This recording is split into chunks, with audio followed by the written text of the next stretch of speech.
Digital India आज के India का सबसे ज़्यादा जानने वाला नाम। जहाँ आप कहीं पे भी चले जाओ ये नाम आपको ज़रूर सुनने मिलेगा। बट क्या सच में हमारा देश डिजिटली पूरी तरीके से तैयार है? सवाल यही उठता है, हर जगह सवाल उठता है, लेकिन सवाल उठाए तो नहीं जाता। आज के समय जब हमारा देश अपने आप को सो कॉल्ड डिजिटल इंडिया बोल रहा है, क्या वो सच में ऐसा है? एक पॉडकास्ट के अंदर खान सर ने एक बात बोली थी जो मैं आपके साथ शेयर करना चाहूँगा कि हमारा देश है वो डिजिटल यूज़र है, ना कि India. Because we are using the apps which are foreign. For example Facebook किसका? अमेरिका का।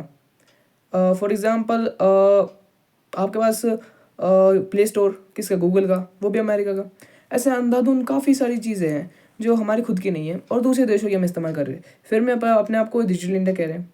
वही दूसरी तरफ एक तरफ चाइना है जो अपने आप को कुछ नहीं कहता, लेकिन उसके पास वो सब कुछ है।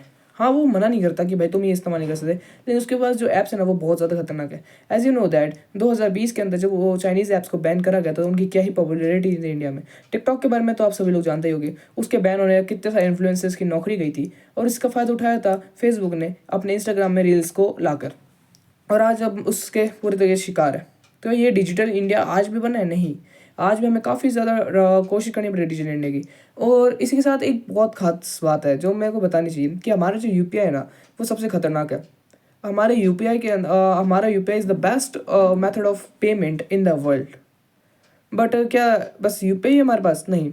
एक छोटी सी अभी कॉन्फ्रेंस हुई थी दावोस के अंदर, वहाँ पे हमें पता चला कि हमारी कंट्री है, ये क्लेम करा गया है मिनिस्टर्स द्वारा कि हमारी कंट्री की 50% जो एनर्जी है वो रिन्यूएबिलिटी से, मतलब renewable energy, solar energy, wind energy, tidal energy, इनसे पूरी हो रही है। So this is also a great thing. But क्या ये सब कुछ सच है या नहीं, इसके लिए तो सवाल उठाना पड़ेगा, इसके लिए तो आरटीआई फाइल करनी ही पड़ेगी।